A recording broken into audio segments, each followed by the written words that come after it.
Welcome to Let Me Fix This. Enjoy the video. Start by shifting the chain to the smallest rear cog. This reduces tension for removal. Next, disengage the rear brake by releasing the quick release or unhooking the cable. Now open the quick release lever or loosen axle nuts with a 15 mm wrench. Support the bike by flipping it or using a work stand. Hold the derailleur back and lower the wheel out of the dropouts. Set the wheel on a clean surface before proceeding to tire removal. Completely deflate the tube by depressing the valve core or unscrewing the cap. Insert one tire lever under the bead and hook it to a spoke. Use a second lever to work the bead off around the rim 6 to 8 inches at a time.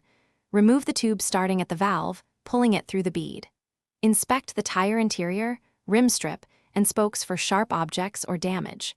Run a gloved finger carefully along the rim bed to feel for burrs.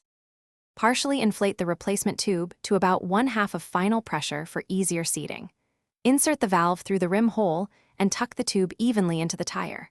Work the tire bead onto the rim beginning opposite the valve and finish the last 2 inches carefully. Check that the tube is not pinched between bead and rim before full inflation. Inflate to the tire sidewall, recommended SI, and confirm even beads seating around the rim. Reinstall the